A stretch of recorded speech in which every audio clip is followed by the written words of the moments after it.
আজকের দিনে উঠে এলো বাছাই করা কিছু গুরুত্বপূর্ণ বিস্ফোরক আন্তর্জাতিক ও দেশীয় খবর।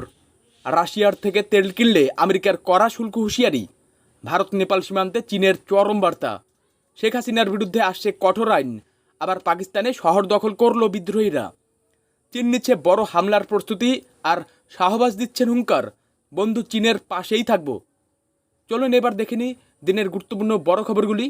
তার আগে চ্যানেলে প্রথমে থাকলে চ্যানেলটিকে সাবস্ক্রাইব করুন, ভিডিওটিকে অবশ্যই লাইক করুন, আর কমেন্টে জানান আপনার কি মতামত আর কোন জেলা থেকে দেখছেন। ইউক্রেনে চলমান যুদ্ধের মধ্যে আমেরিকা অর্থনৈতিক ফ্রন্টে রাশিয়ার বিরুদ্ধে আরও একটি কঠোর পদক্ষেপ নেওয়ার প্রস্তুতি নিয়েছে। মার্কিন সিনেটর রিচার্ড ব্লুমেন্থাল কিয়েভে এক সংবাদ সম্মেলনে রাশিয়া থেকে তেল, পেট্রোল বা পেট্রোকেমিক্যাল কিনছেন এমন দেশগুলির উপর 500% শুল্ক আরোপের প্রস্তাব করেছেন।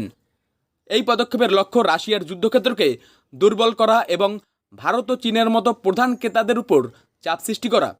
ইউক্রেনের রাজধানী কিয়েভে এক সংবাদ সম্মেলনে সিনেটর রিচার্ড ব্লুমেন্থাল রাশিয়ার বিরুদ্ধে একটি সাহসী অর্থনৈতিক কৌশলের পক্ষে কথা বলেছেন।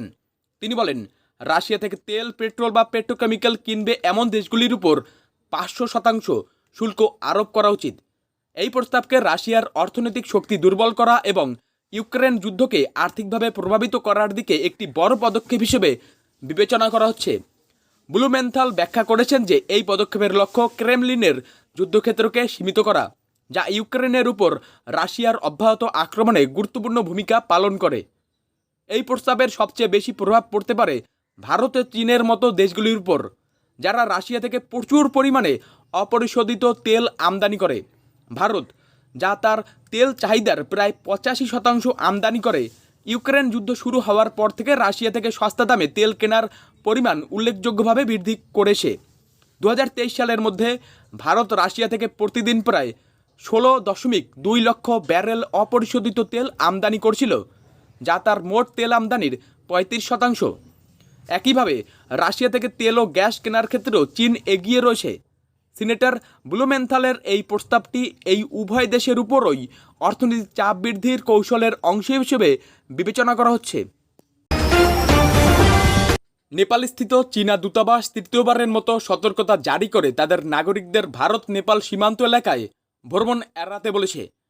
ভারতের কঠোর সীমান্ত নজরদারির মধ্যে গত মাসে 6 চীনা নাগরিককে আটকের পর এই সতর্কবার্তা জারি করা হয়েছে। দূতাবাস জানিয়েছে, বৈধ ভিসা ছাড়া নেপাল হয়ে ভারতে প্রবেশের চেষ্টা গ্রেপ্তারও 2 থেকে 8 বছরের কারাদণ্ডের ঝুঁকি বাড়ায়। 29 মে বিহারের সীমান্তে 2 চীনা নাগরিককে ভিডিও ও সেলফি তোলার অভিযোগে আটক করা হয়। এর আগে রকলৌ সীমান্তে 4 জনকে বৈধ নথি ছাড়া প্রবেশের চেষ্টায় ধরা হয়। দূতাবাসের বিবৃতিতে বলা হয়, ভারত ও নেপালের মধ্যে উন্মুক্ত সীমান্ত থাকলেও বিদেশিদের জন্য ভিসা বাধ্যতামূলক। গোয়েন্দা তথ্যে পাকিস্তানি সন্ত্রাসীদের নেপালে উপস্থিতির খবরে ভারত নেপাল যৌথ টহল জোরদার হয়েছে। বাংলাদেশের সাবেক প্রধানমন্ত্রী শেখ হাসিনার বিরুদ্ধে আন্তর্জাতিক অপরাধ ট্রাইব্যুনাল অর্থাৎ আইসিটির প্রসিকিউশন পক্ষ মানবতাবিরোধী অপরাধের আনুষ্ঠানিক অভিযোগ এনেছে। গত জুলাইয়ের গণ অভ্যুত্থান দমনের সময় সংগঠিত নৃশংসতার জন্য তাকে অভিযুক্ত করা হয়েছে। রবিবার প্রসিকিউশন পক্ষ এই অভিযোগপত্র দাখিল করে, যা বাংলাদেশের রাজনৈতিক অঙ্গনে নতুন করে চাঞ্চল্য সৃষ্টি করেছে। অভিযোগ প্রমাণিত হলে শেখ হাসিনার সর্বোচ্চ শাস্তি এমনকি মৃত্যুদণ্ড হতে পারে বলে জানানো হয়েছে। এই অভিযোগপত্রে শেখ হাসিনার পাশাপাশি সাবেক স্বরাষ্ট্রমন্ত্রী আসাদুজ্জামান খান কামাল এবং সাবেক আইজিপি চৌধুরী মামুনকেও সহ অভিযুক্ত করা হয়েছে। মামলার স্বচ্ছতা নিশ্চিত করতে বাংলাদেশ টেলিভিশনে এর সরাসরি সম্প্রচার করা হচ্ছে। 12 মে তদন্তকারীরা একটি প্রতিবেদন পেশ করেছিলেন, যেখানে শেখ হাসিনাকে জুলাই ও আগস্ট মাসের দেশব্যাপী সহিংসতা, পুলিশের গুলিবর্ষণ এবং গণহত্যামূলক ঘটনার মূল হোতা হিসেবে চিহ্নিত করা হয়েছিল। উল্লেখ্য যে ট্রাইব্যুনালের অধীনে শেখ হাসিনার বিরুদ্ধে অভিযোগ আনা হয়েছে, সেটি বাংলাদেশের স্বাধীনতার পর পাকিস্তানি সেনাদের বিরুদ্ধে যুদ্ধাপরাধের বিচারের জন্য গঠিত হয়েছিল। এর আগেও এই ট্রাইব্যুনাল জামাত ও বিএনপি নেতাদের বিরুদ্ধে মামলা পরিচালনা করে অনেককে মৃত্যুদণ্ড দিয়েছে। অভ্যুত্থানের পর থেকে শেখ হাসিনা ভারতে অবস্থান করছেন। বাংলাদেশের অন্তর্বর্তী সরকার তাকে ফেরত চাইলেও ভারত এখনও কোনো প্রতিক্রিয়া জানায়নি। শেখ হাসিনার সময়ে ভারত বাংলাদেশ সম্পর্ক সুদৃঢ় ছিল, তবে নতুন ইউনূস সরকারের চীন ও পাকিস্তানের দিকে ঝুঁকে পড়ার প্রবণতার সম্পর্কে যে ফাটল সৃষ্টি হয়েছে, তা নিয়ে পরবর্তীতে কী হয় সেটাই এখন দেখার। চীন বড় হামলার প্রস্তুতি নিচ্ছে, ভারতকে সতর্ক করল আমেরিকা। সিঙ্গাপুরে অনুষ্ঠিত বার্ষিক সিকিউরিটি ফোরামের সময় আমেরিকার পেন্টাগন প্রধান পিট হেগসেথ চীনকে নিয়ে গুরুতর সতর্কতা দিয়েছেন। তিনি বলেছেন যে চীন এশিয়াতে নিজেদের আধিপত্য প্রতিষ্ঠার জন্য একটি বড় সামরিক অভিযানের প্রস্তুতি নিচ্ছে এবং এর প্রথম লক্ষ্য তাইওয়ান হতে পারে। হেগসেথের মতে চীন প্রতিদিন যুদ্ধের প্রস্তুতি নিচ্ছে এবং এর উদ্দেশ্য কেবল আঞ্চলিক নয় বরং বৈশ্বিক আধিপত্য অর্জন করা। হেগসেথ বলেছেন যে চীনের আক্রমণাত্মক কৌশল মোকাবিলা করার জন্য এশিয়ার দেশগুলোকে তাদের প্রতিরক্ষা বাজেট বৃদ্ধি করতে হবে এবং তাদের সেনাবাহিনীকে আধুনিক অস্ত্রে সজ্জিত করতে হবে। তিনি বিশেষ করে ভারত, জাপান এবং ফিলিপিন্সের সাথে প্রতিরক্ষা সহযোগিতা বাড়ানোর প্রয়োজনীয়তার উপর জোর দিয়েছেন।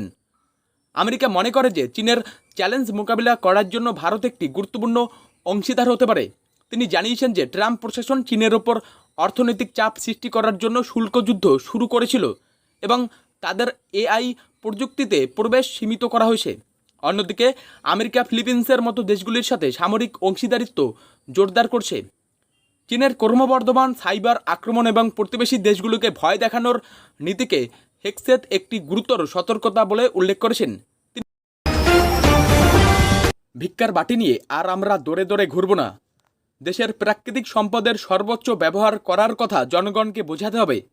আমি এবং সেনাপ্রধান আসিম মুনিরই সেই দায়িত্ব কাঁধে তুলে নিয়েছি। কোয়েটায় সেনাবাহিনীর সঙ্গে কথোপকথনের সময় এমনই হুঙ্কার দিলেন পাক প্রধানমন্ত্রী শাহবাজ শরীফ। শনিবার কোয়েটায় সেনাবাহিনীর উদ্দেশ্যে বক্তব্য রাখতে গিয়ে তিনি বলেন, ভিক্ষার বাটি নিয়ে পাকিস্তান আর লোকের দৌড়ে দৌড়ে ঘুরব না। গোটা বিশ্ব সেটা দেখবে। দেশের প্রাকৃতিক সম্পদের পূর্ণ ব্যবহার আমাদের করতে হবে এবং তার নির্দিষ্ট জায়গায় ব্যবহারও করতে হবে। আমি এবং সেনাপ্রধান আসিম মুনিরই সেই দায়িত্ব কাঁধে তুলে নিয়েছি। এরপরই চীনকে বিশ্বস্ত বন্ধু আখ্যা দিয়ে শাহবাজ বলেন, আগামী দিনে ইসলামাবাদ বেজিংয়ের সঙ্গে আরও বাণিজ্য করবে। চীন আমাদের পুরনো এবং বিশ্বস্ত বন্ধু।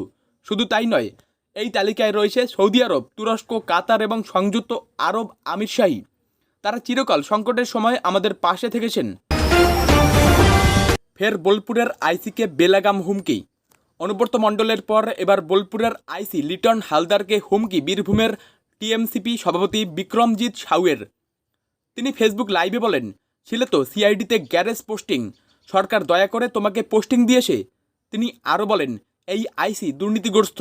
অনুব্রত নামক ব্র্যান্ডকে দমানোর চেষ্টা করছেন। বালি, কয়লা, পাথর মাফিয়াদের সঙ্গে যোগাযোগ রেখে চলার অভিযোগ করেছেন তিনি। ভারী বৃষ্টিপাতের ফলে অসম সহ উত্তর পূর্ব ভারতের একাধিক রাজ্যে বন্যা ও ভূমিধস পরিস্থিতির সৃষ্টি হয়েছে। ইতিমধ্যেই 28 জনের মৃত্যু হয়েছে বলে প্রশাসনিক সূত্রে জানা গেছে।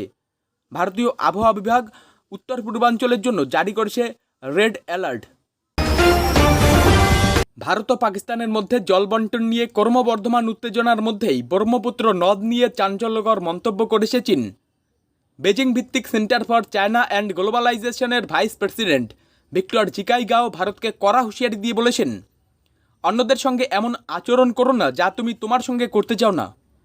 জম্মু ও কাশ্মীর হামলার পর ভারত 2025 সালের 22 এপ্রিল পাকিস্তানের সঙ্গে 1960 সালের সিন্ধু জল চুক্তি স্থগিত করে। এই পদক্ষেপকে প্রতিশোধমূলক হিসেবে দেখা হচ্ছে, যা আঞ্চলিক উত্তেজনা আরও বাড়িয়ে দিয়েছে। এই পরিস্থিতিতে ব্রহ্মপুত্র নদের ওপর চীনের অবস্থান আরও শক্তিশালী করার ইঙ্গিত মিলেছে, যা ভারতের জন্য কৌশলগত ও অর্থনৈতিকভাবে অত্যন্ত গুরুত্বপূর্ণ। সুপ্রিম কোর্টের প্রধান বিচারপতি নিযুক্ত হয়েছেন বি.আর. গাভাই। গাভাই শনিবার বলেছেন যে ভারতের সংবিধান এমন একটি দলিল যা প্রতিটি সংকটে দেশকে ঐক্যবদ্ধ ও শক্তিশালী করে রেখেছে। তিনি এলাহাবাদ হাইকোর্ট আয়োজিত এক অনুষ্ঠানে বক্তৃতা দেওয়ার সময় এই মন্তব্য রাখেন। প্রধান বিচারপতি গাভাই অনুষ্ঠান চলাকালীন আরও বলেন যে এইমাত্র মেঘওয়াল বলেছেন যে মুখ্যমন্ত্রী যোগী আদিত্যনাথ এই দেশের সর্বাপেক্ষা পরিশ্রমী ও শক্তিশালী মুখ্যমন্ত্রী। আমি বলতে চাই, এলাহাবাদের জমি ক্ষমতাবান ব্যক্তিদেরই যোগীজি খুবই শক্তিশালী। তিনি আরও বলেন, সংবিধান তৈরির পর যখন এর চূড়ান্ত খসড়া গণপরিষদের সামনে উপস্থাপন করা হয়েছিল, তখন সেটি দেখে কেউ বলেছিলেন সংবিধানটি মাত্রাতিরিক্ত যুক্তরাষ্ট্রীয়, কেউ বলেছিল ঐকিক। সেই সময় ডক্টর ভীমরাও রামজি আম্বেদকর বলেছিলেন যে এই সংবিধান সম্পূর্ণরূপে যুক্তরাষ্ট্রীয় বা ঐকিক নয়, তবে একটি বিষয় নিশ্চিত যে আমরা এমন একটি সংবিধান দিয়েছি যা শান্তি ও যুদ্ধ উভয় সময়ই ভারতকে ঐক্যবদ্ধ ও শক্তিশালী রাখবে। স্বাধীনতার পর ভারত সংবিধানের নির্দেশনায় উন্নয়নের পথে এগিয়ে যায়, তখনও অনেক প্রতিবেশী দেশ আমাদের সঙ্গে লড়াই চালিয়ে যাচ্ছিল। প্রধান বিচারপতি যে পরোক্ষে পাকিস্তান ও চীনকেই খোঁচা দিয়েছে তা বলার অপেক্ষা রাখে না। পাকিস্তানের বেলুচিস্তান প্রদেশের পরিস্থিতি দ্রুত নিয়ন্ত্রণের বাইরে চলে যাচ্ছে বলে মনে হচ্ছে। শুক্রবার বালুচ বিদ্রোহীরা কৌশলগতভাবে গুরুত্বপূর্ণ সুরাব শহরের নিয়ন্ত্রণ দাবি করেছে। স্থানীয় সূত্রের মতে ভারী অস্ত্রশস্ত্রে সজ্জিত বালুচ যোদ্ধারা কেবল সুরাবের লেভিস পুলিশ স্টেশন এবং একটি ব্যাংকই দখল করেনি, বরং বেশ কয়েকটি সরকারি ভবনের নিয়ন্ত্রণও নিয়েছে। সবচেয়ে আশ্চর্যজনক বিষয় এই যে নিরাপত্তা বাহিনী কোনো প্রতিরোধের প্রস্তাব দেয়নি এবং কোনো লড়াই ছাড়াই পিছু হটেছিল। বেলুচ লিবারেশন আর্মি অর্থাৎ বিএলএ এই অভিযানের দায় স্বীকার করে এবং বলে যে হেরব অপারেশনের অধীনে সুরাব সম্পূর্ণরূপে দখল করা হয়েছে। সংগঠনের মুখপাত্র জিয়ান্দ বালোচের মতে যোদ্ধারা এলাকার প্রধান সড়কগুলিতেও টহল দেওয়া শুরু করেছে এবং তল্লাশি অভিযান চালানো হচ্ছে।